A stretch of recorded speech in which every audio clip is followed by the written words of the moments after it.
अमरीकी ओहदेदार ने कहा था कि पाकिस्तान एक डीप स्टेट है।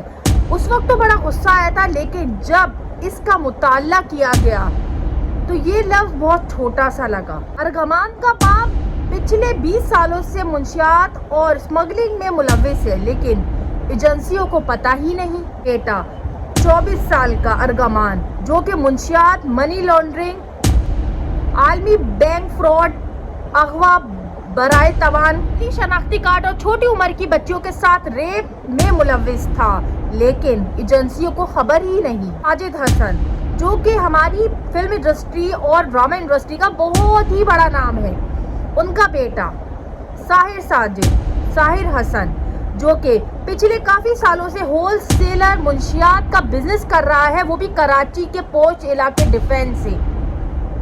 एजेंसियां खराटे मार के सो रही हैं, उनको खबर ही नहीं।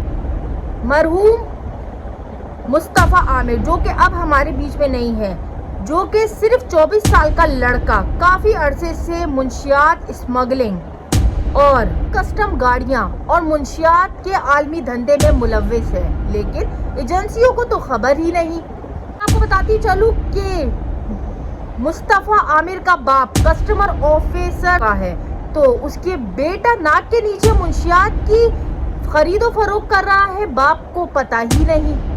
इस मुल्क में अगवानी, असला और हीरोइन ला कर इन लोगों को बेच रहे हैं, लेकिन एजेंसियों को खबर ही नहीं। तो चेक पोस्टों के बावजूद ये असला मुंशियात कैसे आ जाती हैं इतनी आसानी से? 250 चेक पोस्टें, आप समझ सकते हैं कितनी ज़्यादा चेक पोस्टें जगह जगह पर है। तो इधर से कैसे इतनी ज़्यादा मालियत का असला और मुंशियात कैसे निकल के लोगों तक पहुंच जाती हैं? एजेंसियां कहाँ हैं? आमिर के कत्ल केस में अर्गमान की जब पेशी होती है तो जज भी उससे नजरें नहीं मिला पाता और रिमांड में तोसी रोक देता है। तो क्या जज भी मिला हुआ है? तो सिर्फ एक अर्गमान नाम का जो लड़का है वही मंजर आम पर आया है, लेकिन इस तरह न जाने कितने सैकड़ों लोग होंगे जो मुंशियात में मुलव्विस होंगे और इसका जो कारोबार है काफ़ी सालों से कर रहे होंगे, वो भी एजेंसियों के नाक के नीचे या हो सकता है एजेंसियों के सामने। पिक्चर को गौर से देखें, ये साजिद हसन अपने बेटे के साथ इस तरह हंस रहा है जैसे कि ये कोई बहुत बड़ा वर्ल्ड कप लेकर आया है पाकिस्तान में। आप खुद सोचें कि एक मुजरिम और मुजरिम का बाप मीडिया पे आके हंस रहे हैं जैसे कि वो बहुत बड़ा कारनामा अंजाम देकर आए हैं। ये है हमारा पाकिस्तान और ये है हमारा कानून और ये है हमारी एजेंसियां। आप उनके चेहरों में देखिए किस तरह इत्मीनान है, किस तरह सुकून है, जैसे कि उन्होंने कुछ किया ही नहीं। काफ़ी सालों से वो कराची में ही पोश इलाके में मुंशियात की खरीदो फरोख्त कर रहे हैं और किसी को पता ही नहीं। उनके घर से 50 से 60 लाख की मालियत का मुंशियात बरामद हुआ है। क्या आपको इनकी शक्लें देखकर जरा सा भी लग रहा है कि इनके चेहरे पर नदामत है? बिल्कुल भी नहीं। हमारे मुल्क में यही काफ़ी अरसे से चलता हुआ आ रहा है कि यहाँ पर मुंशियात की खरीदो फरोख्त अगर कोई एलिट क्लास, कोई बड़ा आदमी करता है, यानी कोई बहुत बड़ा आदमी जिसके पीछे सोर्स हो, यहाँ पर अगर कोई कत्ल करके भी चला जाता है तो यहाँ पर सिर्फ पैसा और सोर्स देखा जाता है।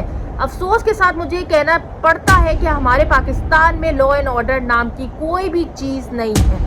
यहाँ पर अगर किसी गरीब से किसी किस्म का भी जो है वो एक्सीडेंट हो जाता है या किसी किस्म की भी कोई अगर वो किसी भी जुर्म में पकड़ा जाता है तो उसको जिंदा जला भी दिया जाता है।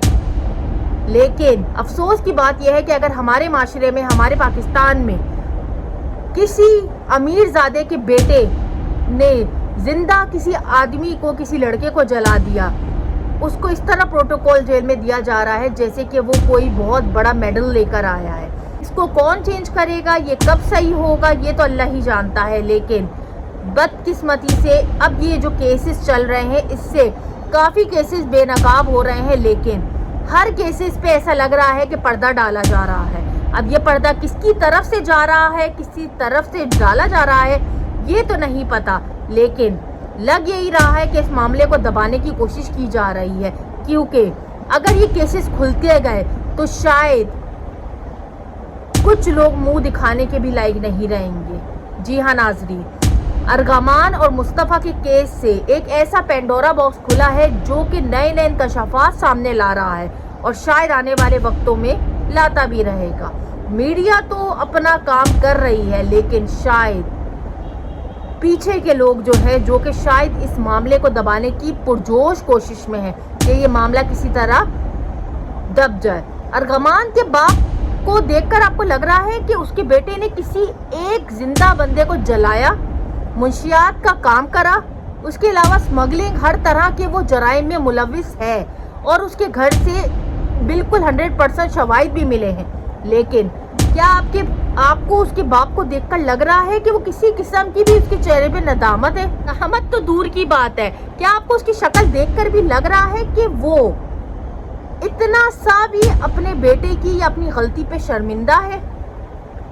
اور وہ آ کر تو سیدھے منہ کسی سے بات کرنے کے لیے بھی تیار نہیں ہے اور آ کے میڈیا والوں کو دھمکیاں بھی دے رہا ہے کھلے عام کہ جاؤ میرا جو بگاڑنا ہے بگاڑ لو۔ تو ناظرین، یہ ہمارا سسٹم ہے، یہ ہماری سورس ہے ہمارے ملک میں۔ افسوس کی بات ہے کہ جب تک یہ سسٹم چلتا رہے گا، یہاں پر غریبوں کے ساتھ، مظلوموں کے ساتھ زیادتیاں ہوتی رہیں گی۔ جب یہ سسٹم ختم ہوگا تو شاید ہمارا ملک بھی اچھا ہو جائے اور ہمارے ملک میں انصاف ملنا شروع ہو جائے۔ لیکن شاید یہ وقت قیامت تک نہیں آئے گا جب ایسے ہمارے اوپر سربراہ، ہمارے اوپر ایسے سو کال لوگ وہ مسلط کر دیے جائیں گے، تو شاید انصاف ہمارے ملک میں نہیں ملے گا۔